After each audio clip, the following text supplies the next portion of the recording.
जय हिंद officers, welcome to write for mains. आज हम काफी इंपॉर्टेंट टॉपिक पे बात करना चाहते हैं। वो क्या है, क्या टॉपर्स कॉपी हमें मिसलीड करती है? ये मैंने क्यों लिखा है? आपको पता है जो यूपीएससी का न्यूमरल्स रूल है वो क्या है? क्या टॉपर्स उसे ब्रेक करते हैं? मैं चाहता हूं आप एक बार यूपीएससी ऑफिशियल जो नोटिफिकेशन है उसके 29 पेज पे जो रीड करो। वो क्या है? Candidates should use only international form of Indian numerals, that is 1 2 3 4 5, कुछ इस तरीके से यूज करना है only while answering question papers. ठीक है, तो ये तो हमें समझ आ गया कि क्या लिखा है। तो आप अभी ये देखो, लास्ट ईयर 2024 रैंक 1 शक्ति दुबे मैम, उनकी आंसर शीट जो विजन आईएएस ने जारी की है वो देखते हैं। जस्ट एजुकेशन पर्पस के लिए वीडियो है तो कॉपीराइट नहीं आना चाहिए, आई होप। ये देखिए, ये उनका पहला क्वेश्चन है। पहले क्वेश्चन में उन्होंने क्या यूज किया है ये देखिए, 1, ये 2, ये 3, ये 4, ये 5। तो ये जो यूपीएससी ने कहा है वो नहीं है। ये क्या है, जो रोमन की जो न्यूमरल्स हैं वो है। लेकिन यूपीएससी ने तो बोला है कि आंसर में ओनली जो इंटरनेशनल न्यूमरल्स हैं दैट इज 1 2 3 वही यूज करने हैं। लेकिन रैंक फर्स्ट ऐसी गलती कैसे कर सकता है? क्या उसने यूपीएससी की जो ऑफिशियल नोटिफिकेशन है उसको रीड नहीं किया था, उसकी इंस्ट्रक्शन को फॉलो नहीं किया था? ये देखिए आप, सेकंड क्वेश्चन में भी उन्होंने यही किया है। रोमन्स जो न्यूमरल्स हैं वही यूज किए हैं, जो इंग्लिश न्यूमरल्स जो इंटरनेशनल है वो यूज नहीं किए हैं। और ऐसा आपको लगभग सभी क्वेश्चन के आंसर्स में मिलेगा। तो क्या ये उन्होंने जो आंसर लिखे हैं क्या ये सही है? यूपीएससी में ये वैलिड है? यूपीएससी के आंसर में हम ऐसा लिख सकते हैं? तो इसी कंफ्यूजन को हम दूर करने के लिए आपके सामने ये वीडियो लेके आए हैं। यूपीएससी ने ये लिखा है, always use only international numerals that is 1 2 3 4 9 0 while writing your answer. ये क्या है, ये क्यों दिया है वो थोड़ा समझते हैं। पहला है to make answer clear and uniform, और दूसरा to avoid confusing during evaluation, ताकि एग्जामिनर को जो इवैल्यूएटर है उसको कंफ्यूजन ना हो। और तीसरा, जो इवैल्यूएटर है वो मे कम फ्रॉम एनी रीजन, वो किसी भी रीजन से हो सकता है। उसको आपकी रीजनल लैंग्वेज में जो आपने जो न्यूमरल्स यूज किए हैं वो हो सकता है उसको ना आते हो। ठीक है, they must understand your digits easily. तो उन्हें जो इंटरनेशनल डिजिट है वो तो सबको आते हैं, लेकिन जो आपने रीजनल जो डिजिट हैं, जो रीजनल आपने जो न्यूमरल्स दिए हैं जैसे गुरमुखी में होते हैं, जो अदर देवनागरी जो अदर स्क्रिप्ट में होते हैं वो यूज किए तो वो कंफ्यूजन क्रिएट करते हैं। ये देखने से पहले क्या यूपीएससी में कौन से न्यूमरल्स यूज करने हैं, क्या सही है और क्या गलत, ये देखने से पहले ये देखते हैं कि क्या गलत है, किस वजह से हमारा जो आंसर है उस पर हमें पेनल्टी मिल सकती है और हो सकता है वो वैल्यूएट ना हो। तो किन चीजों का ध्यान रखना है? पहला है, अगर आपने यूज किए हैं हिंदी न्यूमरल्स लाइक जो ये लिखा 1 2 3 4 इंस्टेड ऑफ 1 2 3, तो इवैल्यूएट में रीड इट, वो रीड कर भी सकता है नहीं भी कर सकता, तो ये आपके आंसर में रोंग है। ठीक है, ये आपने यूज नहीं करना है। अदर थिंग, अगर आपने रोमन न्यूमरल्स जो डेटा है जो रिपोर्ट फैक्ट होते हैं उसमें अगर आपने ऐसे कुछ दिया है जैसे ये 10% लिखा है, जैसे हम मुझे और आपको तो पता है, हो सकता है एग्जामिनर को ये एक्स परसेंटेज कुछ और लगे। ठीक है, ये मिसलीड कर रहा है डाटे को। ठीक है, तो ऐसा आपने एग्जाम में डेटा में नहीं देना है। जो रोमन न्यूमरल्स हैं वो डेटा में यूज नहीं करने हैं। जो थर्ड जो सबसे इंपॉर्टेंट है वो है, अगर आपने अपना रोल नंबर है वो भी अगर आपने रोमन में और जो अपनी आपकी जो रीजनल न्यूमरल्स है उसमें लिख दिए तो वो भी आपके यूपीएससी के रूल को वायलेट्स करता है। ठीक है, ये था तीसरा।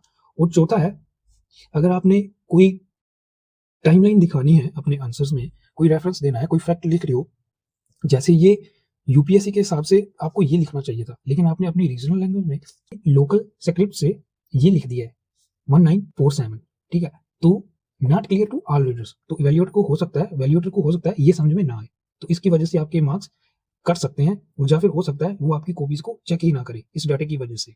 तो क्या सही रहेगा अभी वो देखते हैं। ये तो हमने गलत क्या है जो हमें नहीं करना है वो सीख लिया है, तो कौन कौन सी ऐसी चीजें हैं जो सही रहेंगी, तो हमें आंसर में कैसे न्यूमरल्स यूज करने हैं, कहाँ कहाँ पे हम न्यूमरल्स यूज कर सकते हैं, जैसे अभी हमने टॉपर्स की कॉपीज में देखा है, तो वो थोड़ा डिस्कस करते हैं, काफी इंपॉर्टेंट है। आई होप आप ये समझ पाएंगे। अब तो डिस्कस करते हैं व्हाट इज अलाउड। ठीक है, क्या अलाउ है यूपीएससी के आंसर में? पहला है राइटिंग क्वेश्चन नंबर, जैसे उन्होंने पूछा है क्वेश्चन 3 डिस्कस करो, तो उसके आंसर में हम आंसर में इस तरीके से लिखेंगे। ठीक है, इस तरीके से या फिर इस तरीके से, जैसा आप चाहो ये यूज कर सकते हैं। लेकिन आंसर में ऐसा नहीं लिखेंगे जैसा हमने आगे देखा था, जो हमने नहीं करना है। हमें इंटरनेशनल जो न्यूमरल्स है वही यूज करने हैं, ये सही रहेगा। दूसरा है, जब भी हम डेटा या स्टैटिक्स कोई भी डेटा देंगे अपने आंसर में, तो हमें इंटरनेशनल जो न्यूमरल्स हैं वही यूज करने हैं। जैसे ये 74 लिखा है, ठीक है, इसे अपनी रीजनल स्क्रिप्ट में नहीं लिखना है। तीसरा है इंट्रोडक्शन। तो इंट्रोडक्शन में हम रोमन्स जो है वो यूज कर सकते हैं, क्योंकि ये कोई डेटा नहीं है, ये जस्ट एक रिप्रेजेंटेशन है जो आप अपने आंसर में प्रेजेंटेशन को इनहेंस करने के लिए कर रहे हो। तो ऐसी चीजें अलाउ है जो हमने अभी टॉपर्स की कॉपी में देखा था, तो वो सही लिखा था। आई होप आपने जो आइडिया है वो समझ लिया है क्या था। और चौथा है, क्या हम एग्जाम में एरो यूज कर सकते हैं, क्योंकि उन्होंने लिखा था ओनली ओनली न्यूमेरिकल्स जो डेटा है इंटरनेशनल वाला वही दे सकते हैं। क्या हम एरो यूज कर सकते हैं? तो हाँ, हम यूज कर सकते हैं। जब भी आप डायग्राम ड्रॉ करोगे या अपनी जो वर्ड्स है उसे कम शब्दों में लिखने के लिए आप ऐसे एरोज दिखा सकते हो अपने आंसर्स में, तो ये सही है। नेक्स्ट देखेंगे हम सब हेडिंग्स में जो रोमन्स हैं, जो रोमन्स न्यूमरल्स हैं वो यूज कर सकते हैं, ठीक है। तो ये आपको समझ में आ गया होगा कि जो टॉपर्स की जो अभी हमने कॉपी देखी है वो उन्होंने सही लिखा है। नेक्स्ट देखते हैं, जो भी हमने अभी देखा है, समझा है, उससे हमने क्या सीखा, तो उसके बारे में थोड़ा चर्चा करेंगे। पहला है, what topper copies actually do. Toppers do not break UPSC rule, ठीक है, जो सबसे इंपॉर्टेंट पॉइंट है। उन्होंने कोई भी यूपीएससी का रूल ब्रेक नहीं किया है। उन्होंने कैसे रूल वायलेट नहीं हुआ है वो मैंने आपको ऊपर दिखा दिया है। दूसरा है, they use arrows, Roman numerals, diagrams etcetera only for presentation and not for formal data और नंबरिंग। उन्होंने नंबरिंग और डेटा को दिखाने के लिए जो रोमन न्यूमरल्स हैं वो यूज नहीं किए हैं। अगर वो करते तो वो गलत होता।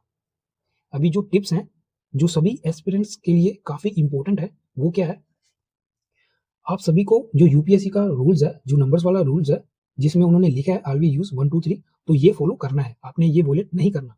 दूसरा, आप जो यूज कर सकते हो टू ऑर्गेनाइज कंटेंट, कंटेंट को ऑर्गेनाइज करने के लिए, ना कि डेटा फैक्ट और अपना रोल नंबर लिखने के लिए, ठीक है।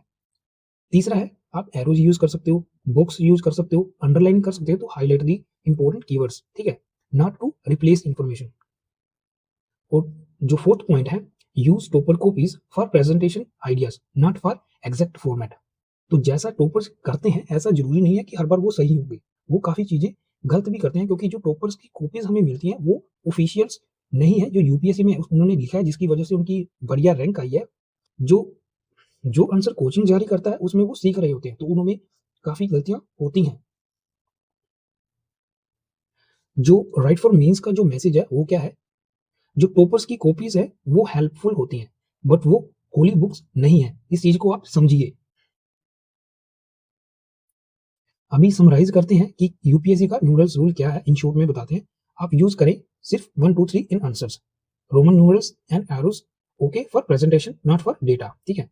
Follow rules strictly, use topper trick smartly.